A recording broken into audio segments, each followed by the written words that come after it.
Ma sœur a annoncé, devant tout le monde, que je garderais ses 5 enfants tous les week-ends, et ce, gratuitement.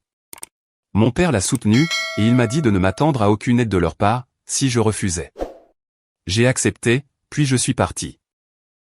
Ensuite, ils m'ont appelé sans arrêt, alors que j'ai 34 ans. Je suis directeur d'une école maternelle à Columbus. Cela signifie que mes journées sont déjà bruyantes, chaotiques, et remplies de petites personnes, pour qui les règles sont facultatives. Il y a 3 mois, ma sœur a décidé que cela signifiait que mes week-ends, eux aussi, étaient facultatifs. Elle s'est levée lors de la fête dans le jardin de mon père. Une assiette en carton dans une main, une limonade dans l'autre, elle a fait une annonce, devant une foule de 47 parents et voisins. Tu vas garder mes 5 enfants, gratuitement, tous les week-ends. De toute façon, tu n'as pas de vie. Elle n'a pas demandé. Elle a ordonné. Les gens ont ri, comme si c'était mignon. Pas moi. Mon père s'est penché en avant. Il avait l'air de conclure un marché, et non de parler à son fils. Alors, ne t'attends pas à recevoir de l'aide, quand tu en auras besoin, a-t-il dit. J'ai souri, avec un tel calme, que cela m'a surpris moi-même. Marché conclu. Il croyait que je bluffais. Il ne savait pas que je payais, discrètement, 612 € par mois pour leur monospace, parce que le crédit de ma sœur avait été refusé. Ils ignoraient que la carte grise était à mon nom. Et, surtout, ils ne savaient absolument pas ce que contenait l'enveloppe, que j'avais apportée dans mon sac de travail. C'était la même enveloppe, que mon avocate m'avait conseillé de garder scellée, jusqu'à ce que je sois prêt à ne plus être flexible. Quelques heures plus tard, quand cette enveloppe a été ouverte, puis lue à voix haute, tout a changé. Et, 3 mois après cela, leur voiture est tombée en panne, sur le bord de l'autoroute I-7. Ils m'ont appelé 18 fois. J'ai répondu par texto, avec un seul mot. La maison de mon père a toujours eu la même odeur, de la viande grillée, de l'eau de Cologne bon marché, et cette règle non dite, selon laquelle l'amour se mérite, en se rendant utile. Ma sœur, Tara, a appris très tôt comment être utile, de la façon que notre famille récompensait le plus. Non pas en travaillant dur, ni en étant gentille. Mais simplement en étant bruyante, et pleine d'assurance. Le genre de personne qui peut dire une atrocité, et faire en sorte que tous les autres se sentent bizarres, de ne pas être d'accord. J'ai appris autre chose, très tôt. C'est que l'injonction, sois flexible, signifiait, généralement, sois invisible. Quand j'avais 9 ans, Tara a emprunté l'argent de mon anniversaire. 3 billets de 20 € tout neufs, offerts par grand-mère et papa. Elle a haussé les épaules, comme si c'était naturel. Elle en avait plus besoin, avait dit mon père. J'ai fixé ma tirelire vide, comme si elle m'avait trahi. Tara n'a même pas fait semblant d'être désolée. Elle s'est affalée sur le canapé, et a enlevé ses baskets en les lançant. Tu n'allais rien en faire de cool, de toute façon, a-t-elle dit. Tu es ennuyeux. Mon père l'a entendu. Il ne l'a pas corrigé. Il a ri. Ta sœur est juste honnête, m'a-t-il affirmé. Comme si l'honnêteté était une permission de voler. À 13 ans, Tara avait compris l'économie familiale. L'attention était la monnaie d'échange, et j'étais la solution par défaut. Quand Tara a décidé de faire du cheerleading, elle a eu besoin d'uniformes coûteux. Mon père n'avait pas l'argent. Ma mère non plus. Alors, j'ai pris une tournée de distribution de journaux. Chaque matin, à 5h30, les doigts gelés, les journaux humides, et les chiens qui me détestaient. J'empilais mes pourboires, dans une boîte à chaussures, sous mon lit. Le jour où l'uniforme est arrivé, mon père ne m'a pas dit merci. Il m'a tapoté l'épaule, comme si j'étais un bon outil. C'est ça, la famille, a-t-il dit. Tara a tourbillonné devant le miroir, et elle a déclaré, enfin. Maintenant, les gens ne penseront plus que je suis pauvre. J'ai fixé mon reflet, à côté du sien. Mes vêtements étaient trop petits. Mes joues étaient gercées. Mes yeux semblaient bien plus vieux que mes 13 ans. J'ai commencé à apprendre les mathématiques du ressentiment, bien avant d'avoir des cours d'algèbre. Au lycée, j'ai décroché un entretien pour une bourse d'études. C'était très important. Les frais de scolarité entièrement couverts, et peut-être plus. Je répétais mes réponses, dans ma chambre, en les chuchotant comme des secrets. Mon père est entré sans frapper. « Qu'est-ce que tu fais » a-t-il demandé. Je m'entraîne, ai-je répondu, pour l'entretien de la bourse. Il a fait une grimace, comme si je lui avais annoncé que je rejoignais un cirque. Les bourses d'études, c'est pour les gens qui n'ont pas de plan, a-t-il lancé. J'ai un plan, lui ai-je dit. Il a ricané. Ton plan, c'est de devenir quoi? Prof d'école maternelle? Je n'ai pas bronché, mais ça m'a piqué comme une gifle. Tara, a-t-il appelé par-dessus son épaule. Viens écouter le rêve de ton frère. Elle est entrée nonchalamment, en mâchant un chewing-gum. Mon père a répété la phrase, en se moquant des mots, comme s'ils avaient mauvais goût. Tara a ri. Ah, a-t-elle dit, le petit marquis veut chanter des chansons, et moucher des nez. Quelque chose, en moi, s'est endurci. Pas de la colère. Quelque chose de plus froid, quelque chose qui pourrait durer. J'ai obtenu la bourse, malgré tout. Je suis parti. J'ai construit une vie où mon travail comptait, pour des gens qui ne me traitaient pas comme une blague. Et pourtant, à chaque fois que mon père appelait, ce n'était jamais juste pour dire bonjour. C'était toujours parce que Tara avait besoin de quelque chose. À 25 ans, Tara avait 2 enfants, puis 3, puis 4. À 30 ans, elle en avait 5.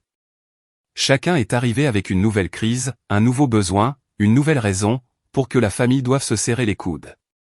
Quand elle a eu son 3e, elle m'a appelé au travail. J'étais dans le couloir, devant la salle des tout-petits. Je tenais un petit garçon, qui s'était endormi sur mon épaule. Mon téléphone a vibré. Le nom de Tara. J'ai répondu, car je répondais toujours. Tu as de l'argent, a-t-elle demandé. Aucune salutation. Qu'est-ce qui ne va pas? Ai-je répondu. J'ai besoin d'une voiture, a-t-elle dit. La mienne est foutue. Foutue comment? Elle fait du bruit, m'a-t-elle lancé sèchement. Un genre de grincement. C'est embarrassant. Tara, Marc, ne rend pas les choses difficiles. J'ai des enfants. Le bambin, sur mon épaule, a soupiré. Je lui ai frotté le dos, en réfléchissant. As-tu regardé les voitures d'occasion, ai-je demandé. Je l'ai fait, a-t-elle dit, comme si j'étais stupide. On me refuse le crédit. Le dossier de crédit de leur père est catastrophique. Ça, je le savais. Kyle, son fiancé par intermittence, était entre 2 emplois depuis des années. Un peu comme certaines personnes sont entre 2 responsabilités.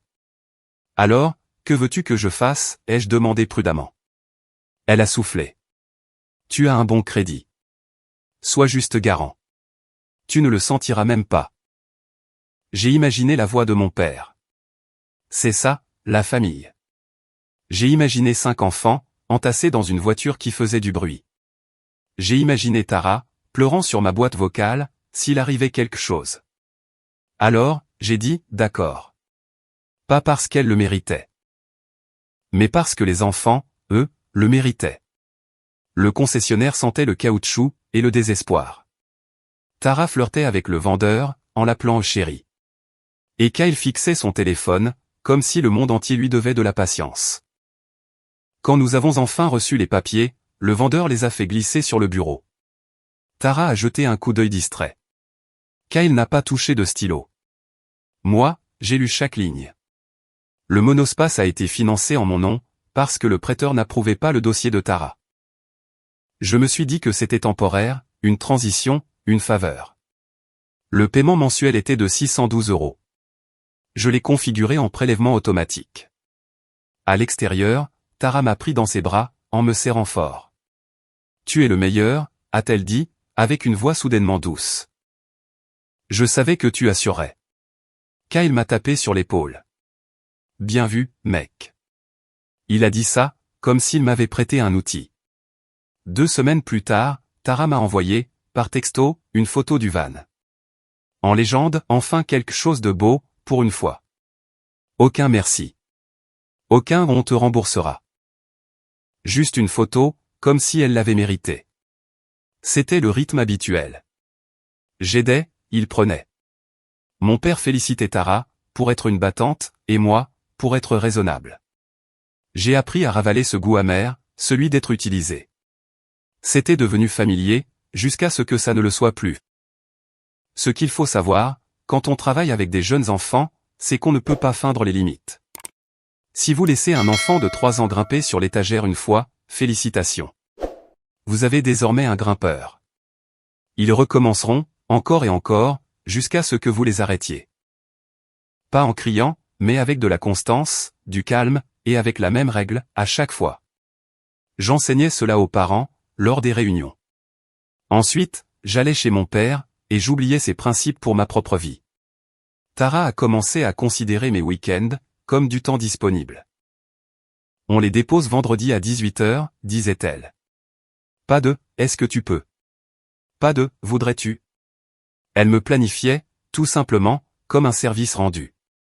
La première fois que j'ai repoussé la demande, elle a fait l'offusquer. Quoi? Tu détestes tes neveux et nièces, maintenant? Elle savait que je les aimais. C'était ça, le piège. Je les emmenais au parc, je préparais des croque-monsieur, j'essuyais les larmes, je séparais les bagarres.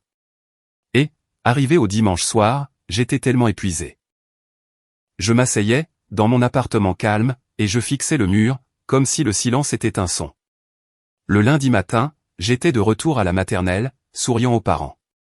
C'est normal d'avoir de grosses émotions, disais-je au tout petit. Ensuite, j'allais dans mon bureau, et je respirais profondément, pour faire passer la migraine. J'ai essayé de fixer des limites. Tara, je ne peux pas faire ça tous les week-ends, lui ai-je dit une fois. Elle a ri. Tu n'es pas marié, a-t-elle répliqué. Tu n'as pas d'enfant. Qu'est-ce que tu fais d'autre? Me reposer, ai-je répondu. Te reposer de quoi, a-t-elle rétorqué sèchement. Tu joues avec des gamins toute la journée. J'ai regardé mon téléphone, comme si c'était un inconnu. Tu penses que mon travail consiste à jouer? Ai-je demandé doucement. Elle n'a même pas entendu la question. Tu es doué avec eux, a-t-elle dit. C'est carrément ton truc. Mon père l'a soutenu, comme toujours. Nous mettons tous la main à la pâte, a-t-il déclaré. Tara a beaucoup à faire. Tu veux parler de Kyle? Ai-je lâché, avant de pouvoir me retenir. Silence. Mon père a plissé les yeux. Ne commence pas, a-t-il averti. J'ai appris à me taire. J'ai appris, très tôt, que dans ma famille, la vérité était traitée comme un manque de respect. La goutte d'eau, qui a fait déborder le vase, n'est pas venue des enfants. Elle est venue de la façon dont Tara me regardait. Comme si j'étais une ressource, un outil, un week-end gratuit, qu'elle pouvait dépenser pour elle-même. Tout a commencé par un texto, comme c'est le cas, désormais, pour la plupart des choses laides. Tara, papa organise un truc dans le jardin dimanche. Sois là. Moi, pourquoi faire? Tara, son anniversaire. Évidemment. Moi, d'accord. À quelle heure? Tara, 14h. Et apporte tes clés de voiture. Kyle va regarder tes pneus. J'ai cligné des yeux. Moi? Mes pneus. Tara, ouais. Il pense que ta voiture serait mieux pour nous. La nôtre n'arrête pas de vibrer. J'ai fixé le message, jusqu'à ce que l'écran s'assombrisse. Mon estomac s'est noué, lentement, comme lorsque j'étais enfant. Ce n'était pas de la peur. Juste la reconnaissance d'un schéma familier. J'ai tapé. Moi, non, il ne prendra pas ma voiture. 3 petits points sont apparus. Tara, détends-toi. On fait juste en parler. Moi, non. Tara, oh mon Dieu. Ne sois pas dramatique. Papa a dit que tu aiderais. Bien sûr, qu'il l'avait dit. Je n'ai pas répondu.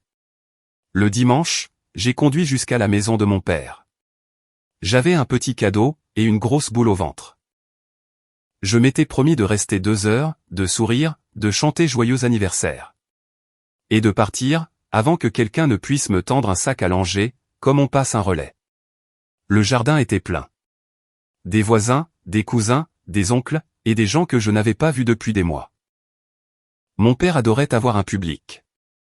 Et Tara, encore plus. Elle était déjà en pleine représentation à mon arrivée.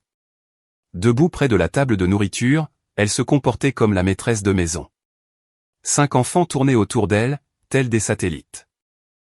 Kyle, lui, était appuyé contre la clôture, sirotant une bière. Mon père m'a repéré, et m'a fait signe d'approcher. Marc, a-t-il tonné. Le voilà. Il m'a attiré dans une étreinte, qui ressemblait plus à de la possession qu'à de l'affection. Tu as l'air fatigué, a-t-il lancé, assez fort, pour que quelques personnes à proximité l'entendent. Il y a beaucoup de travail, ai-je répondu. Tara a fait irruption. Voilà mon babysitter, a-t-elle annoncé. Quelques personnes ont ri.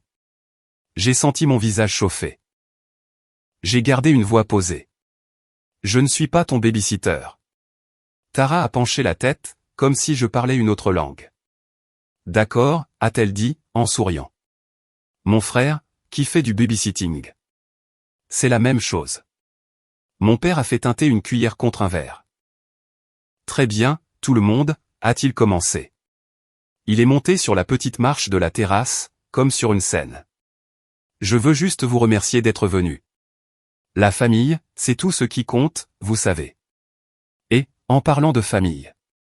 Il a pointé Tara du doigt. Ma fille, Tara, a eu la vie dure, a-t-il poursuivi. Sa voix était empreinte de cette fière compassion, qu'il ne m'avait jamais offerte. 5 enfants, et elle continue de tenir le coup. C'est une guerrière. Tara a essuyé de fausses larmes. La foule a roucoulé d'attendrissement. Le regard de mon père s'est posé sur moi. Et Marc, a-t-il dit, il a donné un coup de main. C'est ce que font les bons fils. Il souriait, mais ses yeux étaient perçants. C'était un avertissement, joue ton rôle, sois flexible, sois invisible. Tara s'est avancée, avant même que mon père n'ait terminé. En fait, a-t-elle lancé, d'une voix claire et forte, nous devons rendre cela officiel, pour que Marc ne se défile pas, je me suis figé. Tara a levé son téléphone, comme si elle lisait une proclamation. Marc va garder mes 5 enfants, gratuitement, tous les week-ends, a-t-elle déclaré. Des rires, des sifflets. Quelqu'un a ajouté, ça, c'est de l'amour. Le sourire de Tara s'est élargi. Et, avant qu'il ne prétende être occupé, a-t-elle ajouté, il n'a pas de vie, de toute façon. Cette phrase m'a fait l'effet d'une douche froide dans le dos. Pas parce qu'elle était nouvelle. Mais parce qu'elle l'avait dite comme un fait établi. Comme s'il était sans danger de la prononcer à voix haute, puisque tout le monde était d'accord. J'ai entendu quelques ricanements. J'ai entendu quelqu'un chuchoter, waouh. Mes oreilles bourdonnaient. J'aurais pu exploser. J'aurais pu hurler. Mais, je suis resté debout, dans des salles de classe, face à des tout-petits en pleine crise. Et, je sais une chose, que la plupart des adultes ignorent, si vous répondez au chaos par le chaos, c'est le chaos qui gagne. Alors, j'ai pris une grande inspiration. Et, j'ai dit calmement, non. Le sourire de Tara s'est crispé. Quoi, a-t-elle demandé, toujours en pleine représentation. Non, ai-je répété. Je ne ferai pas ça. La foule a bougé. Les gens adorent le drame, jusqu'à ce que cela devienne réel. Mon père est descendu de la terrasse, comme un orage en approche. Marc, a-t-il dit, entre ses dents. Pas ici. En fait, ai-je répondu, surpris par la fermeté de ma propre voix. Ici, c'est parfait. Puisque c'est ici, que vous avez décidé de planifier mes week-ends. Tara s'est moquée. Tu vas vraiment réagir comme ça, a-t-elle demandé. Après tout ce qu'on a fait? Après tout ce qu'on a fait, ai-je répété. Et cela m'a presque fait rire. Mon père s'est approché, suffisamment près, pour que je puisse sentir son eau de Cologne. Tu es égoïste, a-t-il lâché doucement. Ta sœur a besoin de toi. Elle a besoin d'une babysitter rémunérée, ai-je dit. Ou alors, Kyle a besoin d'être un parent. Kyle s'est repoussé de la clôture, irrité. Ne parle pas de moi, a-t-il aboyé. Je l'ai regardé. Alors, agis comme si tu existais, lui ai-je répondu. Quelques halètements de surprise. Les joues de Tara ont rougi. La voix de mon père s'est faite plus sourde. Si tu refuses, a-t-il dit, alors ne t'attends pas à recevoir de l'aide, quand tu en auras besoin. Voilà, on y était. La menace familiale, l'amour transactionnel. Dans notre famille, l'aide n'est pas de l'amour. C'est un moyen de pression. J'ai senti quelque chose s'enclencher en moi. Pas de la colère, mais de la clarté. J'ai souri. Marché conclu, ai-je lancé. Mon père a cligné des yeux, comme s'il ne s'attendait pas à mon accord. Tara a levé les bras au ciel. Incroyable, a-t-elle balancé à la foule. Vous voyez, aucune vie, et il se croit quand même trop bien pour nous. Les gens murmuraient. Quelqu'un a ri, nerveusement. J'ai plongé la main dans mon sac de travail, toujours en bandoulière sur mon épaule. Pas de façon dramatique, juste avec détermination.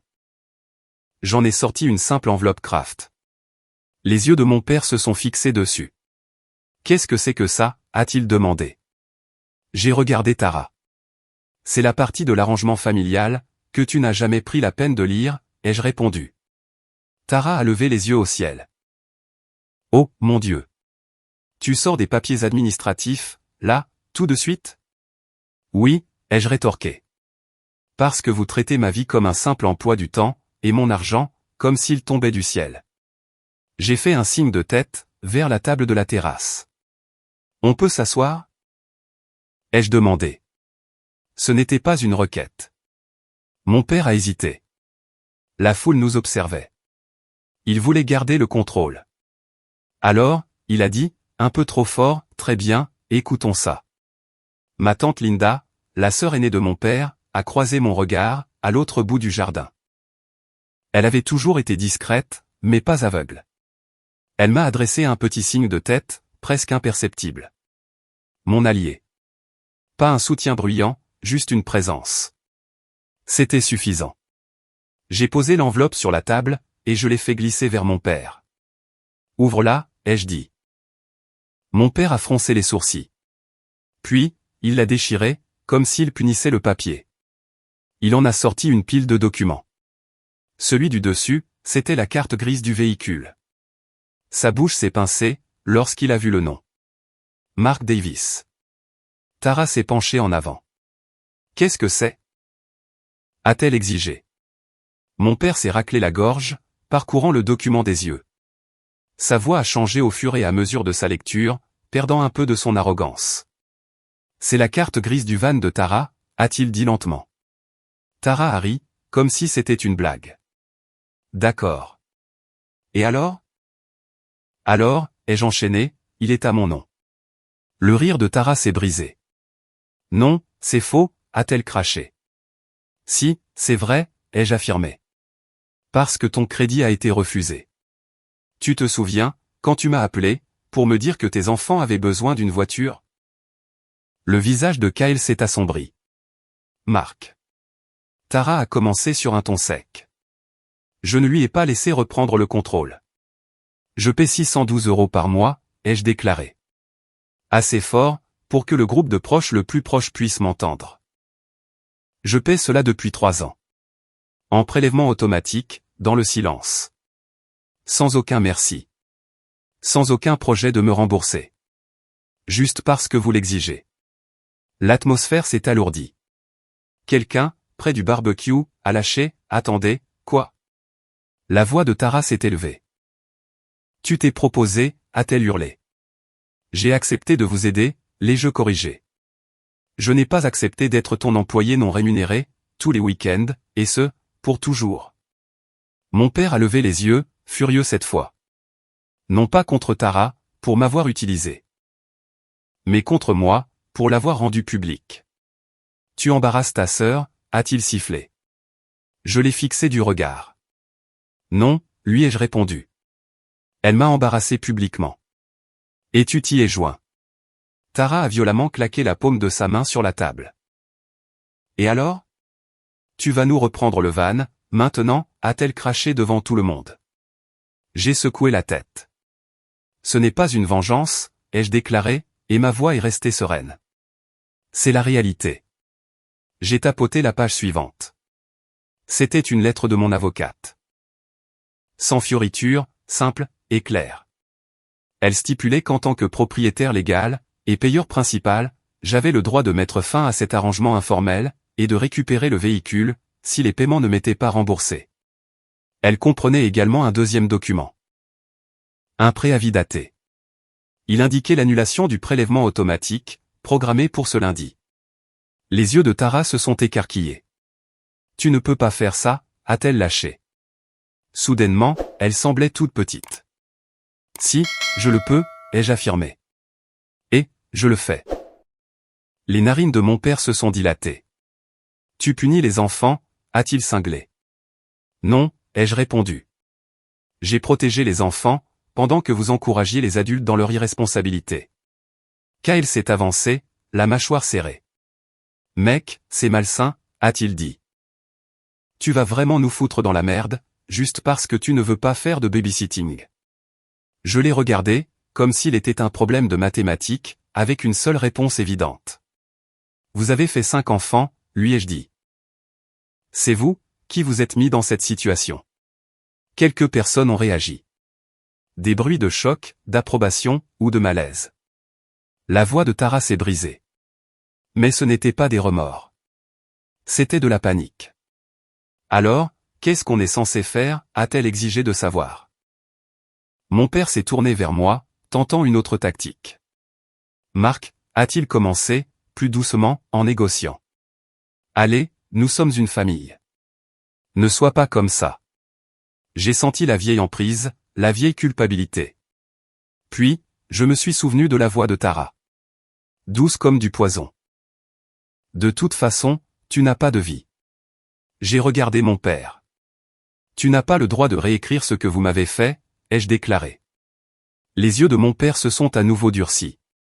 Tu te crois meilleur que nous, parce que tu as un boulot avec des gamins, a-t-il aboyé. J'ai presque souri. Parce qu'il n'avait toujours pas compris. Mon travail m'a appris la chose, que lui n'a jamais apprise, les limites ne sont pas de la cruauté. C'est de la clarté. Je ne suis pas meilleur, lui ai-je dit. J'en ai juste marre d'être utilisé. Le visage de Tara s'est déformé. Alors, tu nous abandonnes, tout simplement? Elle a dit cela assez fort, pour s'attirer de la sympathie. Je n'ai pas mordu à l'hameçon. J'ai pointé du doigt, la ligne sur la lettre. Je vous donne 90 jours, ai-je annoncé.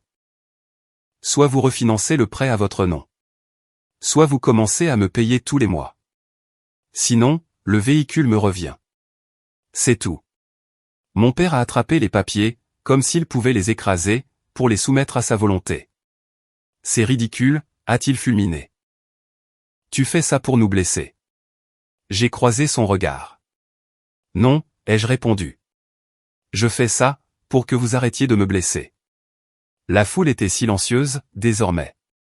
Personne ne riait, personne n'applaudissait. Il regardait simplement la vérité, posée là sur la table, comme un objet lourd. Un objet dont personne ne pouvait nier l'existence. Un voisin a toussé. Mon cousin fixait le sol. Tante Linda a expiré, comme si elle avait retenu son souffle pendant des années. La voix de Tara est devenue stridente. Tu vas le regretter, a-t-elle sifflé, quand tu auras besoin de nous. Mon père a hoché la tête, bondissant à nouveau sur sa vieille menace.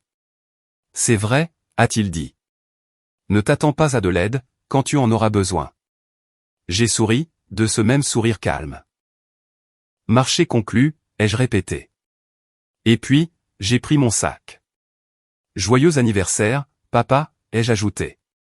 Parce que je ne suis pas cruel. J'espère que tu auras ce que tu as construit.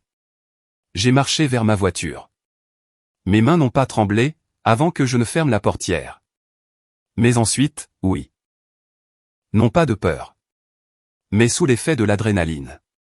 L'adrénaline d'avoir fait le choix de me prioriser, face à un public, qui avait été entraîné à me punir pour cela.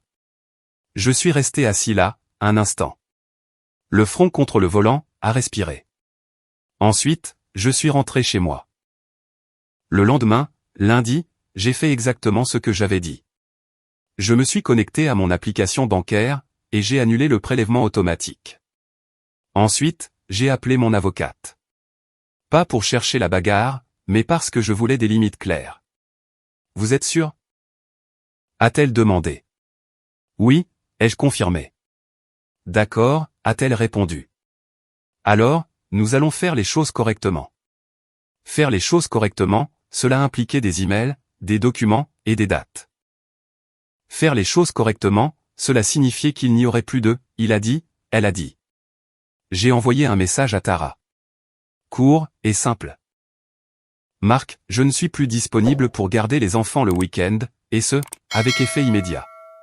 Si tu as besoin d'une babysitter, embauche-en une.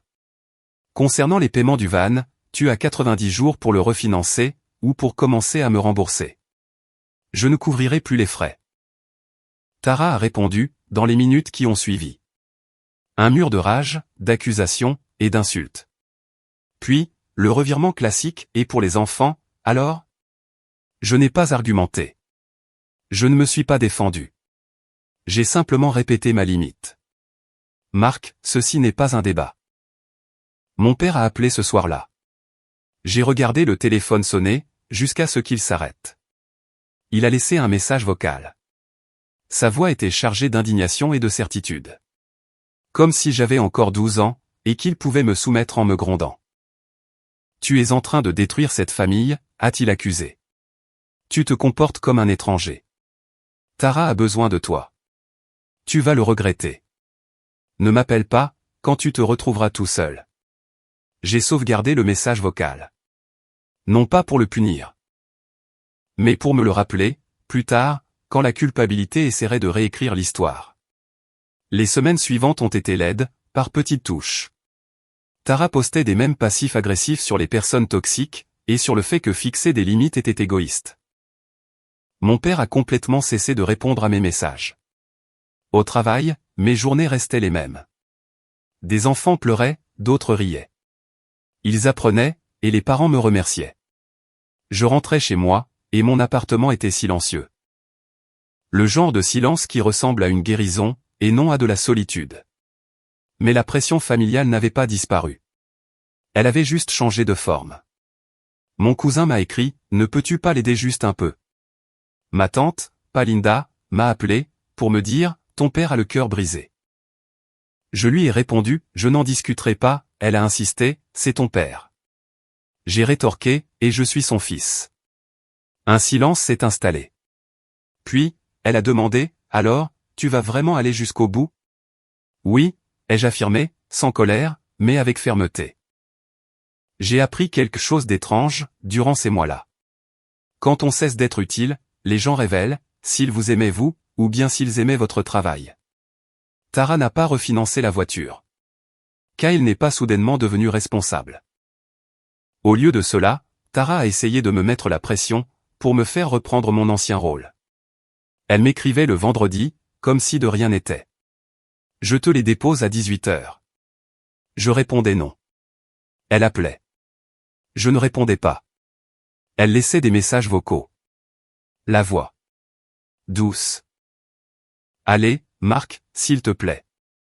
Juste ce week-end. Je suis tellement fatigué. J'écoutais, je ressentais le vieux tiraillement. Et puis, je me rappelais de cette phrase. De toute façon, tu n'as pas de vie. J'effaçais le message. Non pas parce que je m'en fichais. Mais parce que se soucier des autres, sans poser de limites, ce n'est qu'une lente destruction de soi. Et puis, c'est arrivé un mardi pluvieux.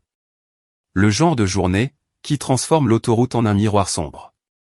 Je terminais une réunion d'équipe, quand mon téléphone s'est mis à vibrer sur la table. Tara. Je l'ai ignoré. Il a vibré, encore et encore, jusqu'à ce que ma directrice adjointe demande, tout va bien? La famille, ai-je soupiré, en retournant l'appareil. Dans le couloir, j'ai vérifié l'écran. 18 appels en absence. Puis, un texto de Kyle. Il disait, c'est une urgence. Mon estomac s'est noué. Parce qu'une urgence peut signifier n'importe quoi, quand des enfants sont impliqués. Je ne les ai pas rappelés. J'ai appelé tante Linda à la place. Parce que Linda, elle, dit la vérité. Salut, Marc. Est-ce que les enfants vont bien? Ils vont bien, a-t-elle soupiré. Ils sont avec Tara, dans une station-service, près de Licette. Le van est tombé en panne. Il y a de la fumée, et tout le reste. Kyle panique complètement, bien sûr. Je me suis imaginé arriver, comme toujours. En train de réparer les dégâts, de payer la facture, et d'absorber le problème.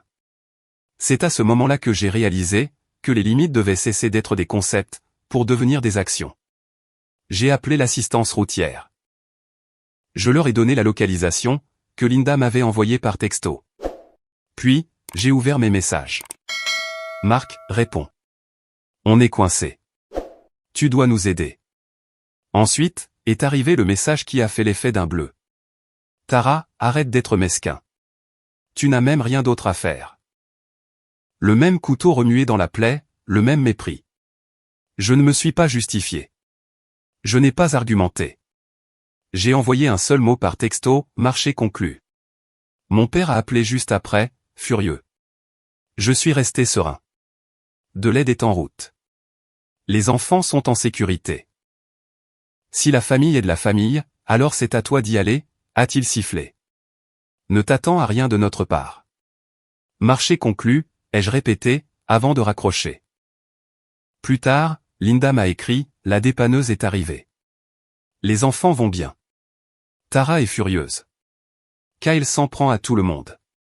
J'ai posé mon téléphone. Et, je suis retourné dans ma classe, où une petite fille pleurait, parce que sa banane s'était cassée en deux. Elle est ruinée, a-t-elle chuchoté. Elle n'est pas ruinée, lui ai-je dit. Elle est juste différente, maintenant. Cette histoire nous enseigne que l'amour ne devrait jamais être transactionnel. La famille de Marc ne l'aimait pas. Ils aimaient ce qu'il leur apportait. Au moment où il a cessé d'être utile, leur amour s'est évaporé, pour laisser place aux menaces et à la manipulation. La leçon fondamentale porte sur l'importance des limites. Pendant des années, Marc a confondu la gentillesse avec le fait de cautionner l'inacceptable. Il pensait qu'être flexible signifiait agir comme un membre de la famille. Mais, une vraie famille ne se sert pas de votre compassion comme d'une arme, pas plus qu'elle ne se moque de votre existence. Quand Tara a déclaré « De toute façon, tu n'as pas de vie », elle a révélé la façon dont il le percevait réellement. Non pas comme une personne, mais comme une ressource. L'histoire nous apprend que dire non, ce n'est pas de la cruauté. C'est de l'instinct de préservation. Marc n'a pas abandonné ses neveux et nièces. Il a simplement arrêté de laisser des adultes l'exploiter, en se cachant derrière des enfants. Son calme, tout au long de l'épreuve, fait preuve d'une véritable force. Il n'a pas explosé, il n'a pas comploté pour se venger. Il s'est contenté d'appliquer des conséquences, qu'il avait clairement énoncées. La métaphore de la banane cassée est parfaite. Marc n'a pas été brisé, parce qu'il a posé des limites. Il était juste différent, désormais. Plus entier qu'il ne l'avait jamais été, tout en se brisant pour des gens, qui n'avaient jamais apprécié les morceaux. Enfin, cette histoire nous rappelle que les gens, qui vous aiment vraiment, ne menaceront pas de vous retirer leur soutien, lorsque vous refusez qu'ils se servent de vous. Ce n'est pas ça, la famille. C'est de la manipulation, déguisée sous le masque de la famille.